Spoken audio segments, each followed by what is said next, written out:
अमीर बहू के रेलवे स्टेशन पर गरीब मायके वाले। बन के तितली दिल उड़ा उड़ा उड़ा कहीं दूर,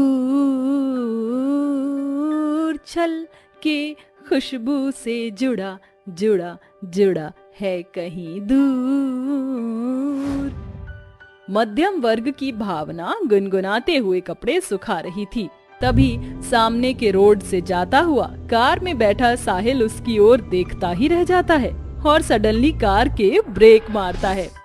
गॉर्जियस, ये लड़की कितनी खूबसूरत है, मन करता है देखता ही जाऊं। देखते ही नशा सा हो गया है। घर तो पहुंच जाऊंगा ना कार चलाकर।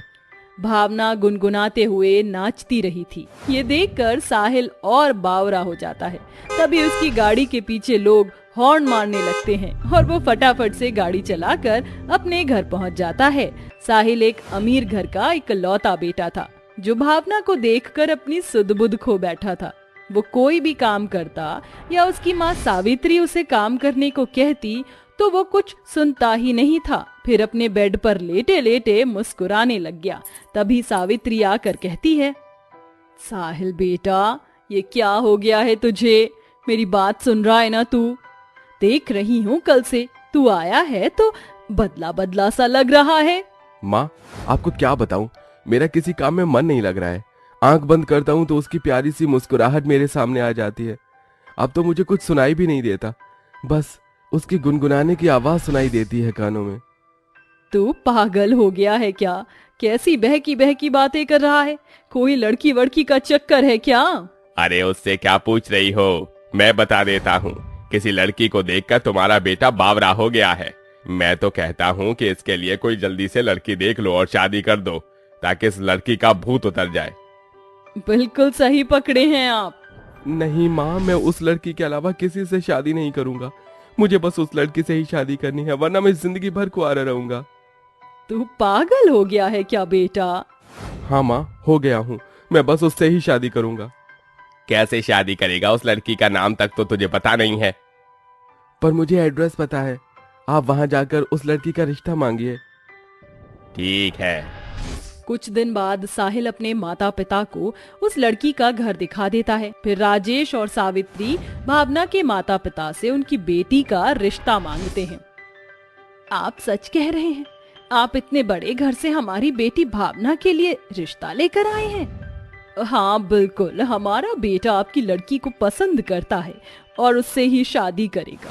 अब हमारा तो सपना था कि हम अमीर घर की लड़की को ले जाएं, पर उसके आगे हमारी मर्जी नहीं चल सकती।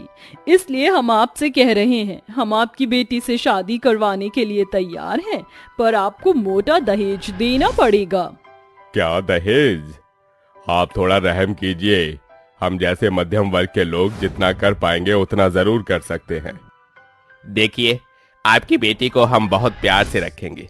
आपको थोड़ी सी तकलीफ होगी, वो भी इस समय ही। ठीक है, हमें ये रिश्ता मंजूर है। हम मिलकर शादी की तैयारी करते हैं। बहुत बढ़िया, ये रही हमारे लड़के की फोटो। वो काम में बिजी था इसलिए आ नहीं सका। जी, जमाई साहब तो बहुत अच्छे हैं। हाँ, वो तो होगा ही। भावना और साहिल का रिश्ता तय हो जाता है। दोनों वहां से चले जाते हैं। फिर भावना के छोटे भाई बहन बचे हुए नमकीन बिस्कुट को खाते हुए कहते हैं, अरे वाह, बल्ले बल्ले, अब तो दीदी की शादी होगी। बड़े घर में बहुत अच्छा खाना खाने को मिलेगा। हाँ हाँ, अब तो मजे आएंगे। मैं तो बहुत डांस करूंगी। दीदी, जीजू की तस्वीर देखी आपने?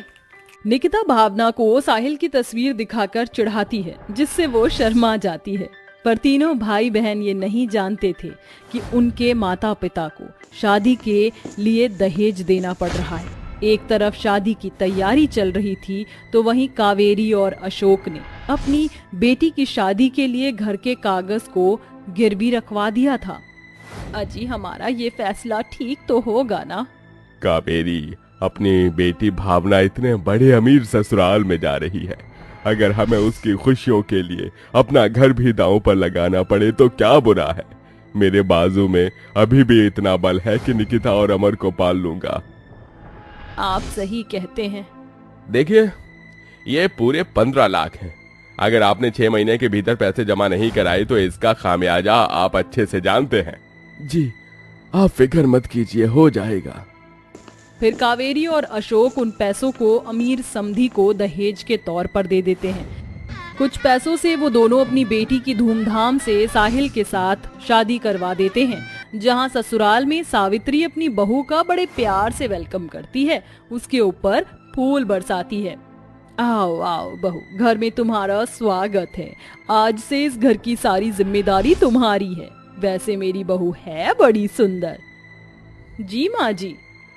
जब भी तो माँ, मैं भावना को देखकर फिसल गया। वक्त गुजरता है। भावना को अपने अमीर ससुराल में सबका बहुत प्यार मिलता है। सास ससुर उसे अच्छे महंगे हीरे के तोहफे देते हैं। वहीं साहिल भी उससे बहुत प्यार करता है। घर के कामों में उसे इतनी सी भी फुर्सत नहीं होती कि वह अपने गरीब मायके वालों को याद करे। फिर खाना पकाते पकाते भावना कहती है, बहुत दिन हो गए, मम्मी पापा की बहुत याद आ रही है और मेरे छोटे भाई बहन की भी। कॉल कर लेती हूँ। भावना कॉल लगाती है, पर सावित्री उसे अपने मेहमानों से मिलवाने के लिए ले जाती है। वहीं दूसरी ओर 6 महीने पूरे हो जाने पर अशोक पैसे नहीं दे पाता है। मजबूरन प्रॉपर्टी डीलर उनके घर पर कब्जा करके उन्हें घर से बेघर कर देता है, जिसके बाद भावना का गरीब परिवार रेलवे स्टेशन पर आकर गुजारा करने लगता है। अजी, ये कैसे दिन आ गए हैं कि हमें अपने दोनों बच्चों को लेकर रेलवे स्टेशन पर भटकना पड़ रहा है। अरे जो किस्मत में है कावेरी वही होगा। खुशी इस बात की है कि हमारी बेटी बहुत खुश है। चलो चलो चाय बनाकर भेजो, ग्राहक आ रहे हैं। मैं दूसरी तरफ समोसे बेचने जा रहा हूँ। लाओ पापा, मैं ट्रेन में जाकर भेजता हूँ। ये ट्रेन अभी आधे घंटे रुकेगी। ठीक है बेटा। ऐसा कहकर वो सब रेलवे स्टेशन पर चाय समोसे बेचकर गुजारा करते हैं। तभी वहाँ बहुत तेज बारिश हो जाती है, जिसकी वजह से लोग वहाँ पर इधर उधर भागने लगते हैं। सभी अपने सामान को बचा रहे होते हैं। वहीं भावना कहती है, साहिल, मुझे काफी समय हो गया है, मम्मी पापा से बात भी नहीं हुई है, फोन भी नहीं लग रहा है। मुझे घर जाना है, चलेंगे आप? ठीक है, हम आज रात की ही ट्रेन से चलते हैं। इतना कहकर साहिल अपनी पत्नी को लेकर रेलवे स्टेशन पहुंच जाता है। कुछ देर बाद भावना अमरगंज स्टेशन पर उतरती है तो सामने अपने माता पिता और भाई बहन को बारिश में भीगता हुआ देखकर हैरान हो जाती है। चाय ले लो, चाय, गर्मा गर्म चाय, समोसा, चाय चाय चाय समोसा। पापा, मम्मी, अमर, निकिता, आप सब यहाँ? और ये आपने क्या हालत बना रखी है, मुझे बताओगे आप? बेटा, तू यहाँ पर अचानक कैसे? माँ जी, पापा जी, बताइए ना, ये सब क्या है? आप रेलवे स्टेशन पर क्यों हैं? मैं बताती हूँ बेटा, उस दिन जब तेरी शादी होने वाली थी। ऐसा कहकर कावेरी सारी बात अपनी बेटी और दामाद को बता देती है। थोड़ी ही देर में बारिश भी रुक जाती है। इतना सब हो गया, आपका घर चला गया, आपने मेरी वजह से अपना घर छोड़ दिया और माँ जी पापा जी ने दहेज लिया। क्यों मेरी वजह से यह हालत हो गई है? और इसका असर अमर और निकिता की पढ़ाई पर भी हुआ होगा। कोई बात नहीं दीदी, हम सब ने आपकी खुशी के लिए किया। मुझे नहीं पता था माँ ने ऐसी शर्त रखी होगी, पर मैं वादा करता हूँ अब से आपको किसी चीज की तकलीफ नहीं होगी। निकिता, मैं तुम्हें अपनी कंपनी में जॉब दे रहा हूँ और अमर की पढ़ाई का खर्चा मेरा है। और मैं आपको आपका घर लौटाऊंगी। मम्मी पापा, आप सच में बहुत अच्छे हैं जो अपनी बेटी के लिए इतना कुर्बान हो गए। शुक्रिया दामाद जी। फिलहाल तो आपको नाश्ते में परोसने के लिए चाय समोसे हैं, आइए यहाँ बैठ जाइए।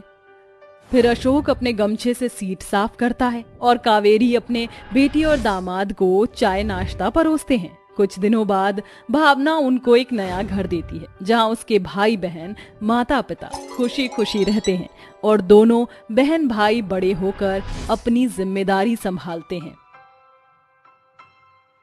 जल्दी से ये साफ कर दूं, मेरे बच्चे घर पर अकेले होंगे, कुछ खाया भी नहीं है उन्होंने सुबह से।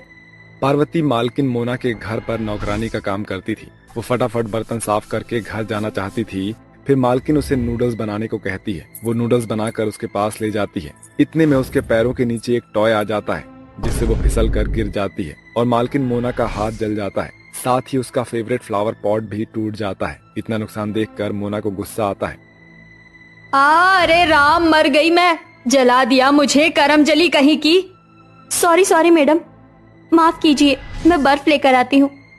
पार्वती फटाफट फ्रिज से आइस क्यूब लेकर आती है और मोना के हाथ पर लगा देती है और वहाँ की सफाई कर देती है। इतना सब हो जाने पर मोना कहती है, कर दिया नुकसान मेरा। एक तो तूने मेरा फिर से नूडल्स का बाउल तोड़ दिया, फ्लावर पॉट तोड़ दिया, ऊपर से हाथ जलाया अलग। मुझे तेरी ये मनहूस शक्ल बिल्कुल नहीं देखनी।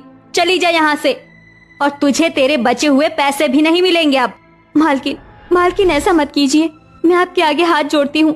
मेरे बच्चे क्या खाएंगे? मुझसे गलती से हो गया, मेरे पैरों के नीचे खिलौना आ गया था। मैंने जानबूझकर नहीं किया मालकिन, मुझसे मेरी नौकरी मत छीनिए। मैं आपके आगे हाथ जोड़ती हूँ। तुम्हें मेरी एक बात समझ नहीं आती है क्या? मैं तुम्हें यहाँ और नहीं रोकूंगी अपना नुकसान करवाने के लिए। चली जाओ यहाँ से। फिर रोते हुए पार्वती अपने घर पर जाती है जहाँ उसकी 9 साल की बेटी स्वाति और 5 साल का बेटा अंकुर इंतजार कर रहे थे। वो अपनी माँ को देखकर फौरन लिपट जाते हैं। माँ आ गई। इतनी देर क्यों लगा दी माँ आपने? माँ भूख लग रही है। मुझे भी बहुत भूख लग रही है। आपने कहा था जल्दी आओगे और हमारे लिए चीज लेकर आओगे। कुछ दो ना माँ। माफ कर दो मेरे बच्चों, मेरे पास तुम्हें खिलाने के लिए कुछ भी नहीं है। मालकिन ने मुझे काम से निकाल दिया। अब मुझे नए काम की तलाश करनी पड़ेगी। फिलहाल घर में जो है देखती हूँ, उससे कुछ बना लूं। माँ जल्दी बनाओ, बहुत भूख लग रही है। हाँ अंकुर बेटा, अभी बनाती हूँ। फिर पार्वती अपने घर के डिब्बों को छानकर मुट्ठी भर चावल निकाल लेती है, जिसमें वो पानी डालकर खिचड़ी सी बनाकर खिला देती है। फिर बच्चे उसकी गोद में सिर रखते हैं, जिन्हें वो लोरी सुनाती है। तारी रारी तारी रारम, सुन सुन नन्ही लोरी की धुन, हो जा मीठे सपनों में गुम।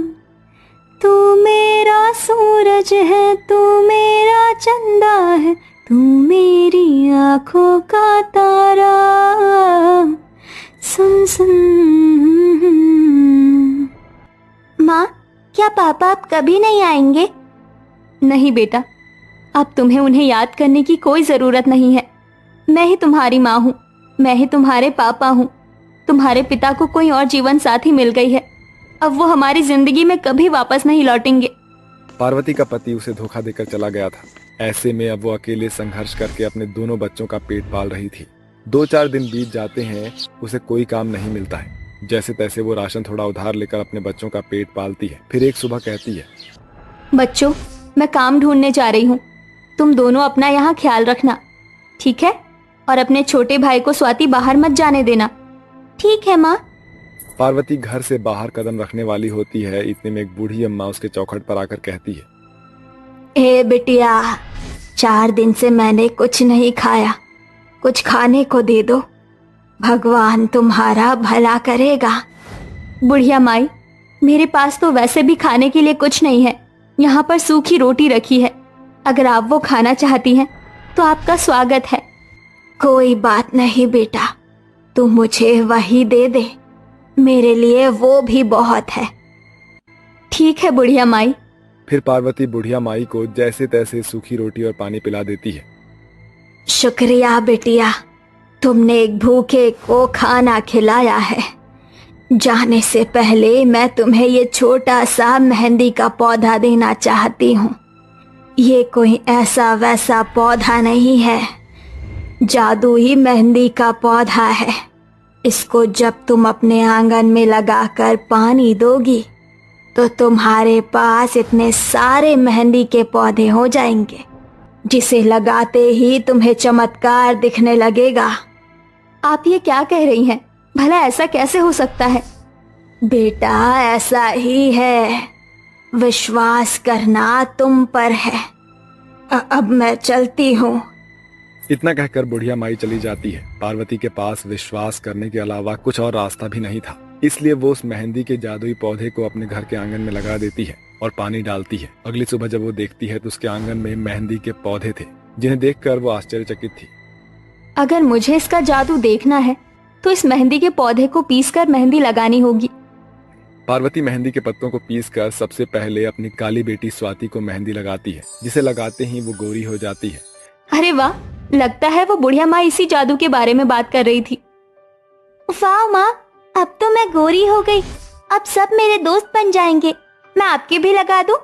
खराब सी लगाऊंगी पर कोशिश करूंगी। हाँ बेटा लगा। फिर स्वाति अपनी माँ के हाथों पर जादुई मेहंदी लगा देती है, जिससे उसका टूटा फूटा घर एक महल बन जाता है। और वो देखती है उसके पास एक बॉक्स है जिसमें ढेर सारा सोना चांदी हीरे जवाहरात होते हैं। अरे माँ, इतना छाला था जाना था, कहाँ से आया? ऐसा तो कार्टून में आता है। माँ, हमारा घर तो नया घर बन गया। अब तो हम अच्छा अच्छा खाना खा पाएंगे। हाँ बेटा, अब हमारी सारी गरीबी दूर हो जाएगी। उन्होंने हमारी मदद की है, हमें अपने जैसे लोगों की और मदद करनी चाहिए। हाँ माँ। फिर पार्वती उस जादुई मेहंदी से अपने आसपास के लोगों को मेहंदी लगाती है, जिससे उसकी आमदनी भी हो जाती है और गरीब लोग अमीर हो जाते हैं। चोट लगी हुई लड़कियों की चोट ठीक हो जाती थी और काली लड़कियां गोरी हो जाती थी। ऐसा ही माया के साथ भी हुआ था। तभी वो खुशी से उछलकर कहती है, आंटी जी, आपका बहुत बहुत शुक्रिया। आपके मेहंदी लगाते ही ऐसा लगा कोई जादू हो गया। देखिए मैं कितनी गोरी हो गई। कालेपन की वजह से मेरी शादी नहीं हो रही थी। थैंक यू, आप बहुत अच्छी हैं। शुक्रिया बेटा। इस तरह से आसपास के लोगों को उसकी मेहंदी लगाने का टैलेंट पता चलता है, जिससे वो मशहूर हो जाती है। और इसी चीज को सुनकर एक लालची औरत कौशल्या, जो कि रूपवती और धनी थी, कहती है, अरे मैं तो पहले से भी बहुत सुंदर हूँ और धनी भी हूँ। अगर इस गरीब औरत के पास जाकर वो मेहंदी लगा लूंगी तो मैं तो और भी अधिक गोरी और पैसे वाली हो जाऊंगी। हाँ, आज ही चलती हूँ। माँ जी, उससे मेहंदी लगवाने के बहाने उसकी मेहंदी ही चुरा कर ले आएंगे। हाँ ठीक है बहू। ऐसा कहकर कौशल्या और बबीता पार्वती के पास पहुंच जाती हैं। सुनो, मेरे दोनों हाथों पर बहुत ज्यादा मेहंदी लगाना। पर हमारा घर तो बहुत दूर है, क्या आप हमें मेहंदी दे सकती हैं? हम घर जाकर लगा लेंगे, वरना खराब हो जाएगी। जी आप बैठ जाइए, मैं मेहंदी के पत्ते ही ले आती हूँ, आप फ्रेश बना लेना। लालची सास बहू का काम बन जाता है और वो पार्वती से जादुई मेहंदी के पत्ते लेकर घर जाती है और घर पर लगाती है, जिससे उनके गलत इरादों की वजह से उल्टा असर हो जाता है। दोनों के हाथों में रैशेस हो जाते हैं और अमीर से गरीब और बदसूरत हो जाते हैं। खुद को आईने में देखकर दोनों डर जाते हैं और वो भागते हुए पार्वती के पास पहुंच जाते हैं। हे भगवान, हमारी मदद करो। ये तुमने क्या कर दिया? तुम्हारी मेहंदी की वजह से हम इतने भद्दे लग रहे हैं और कंगाल भी हो गए। हाँ बताओ, तुमने क्या जादू किया है? आप मुझे गलत समझ रही हैं, मैंने ऐसा कुछ भी नहीं किया है। तभी कौशल्या के हाथों से एक जादुई मेहंदी परी निकल कर आती है।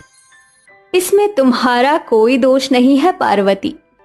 ये सब इन दोनों सास बहू को लालच के कारण मिला है।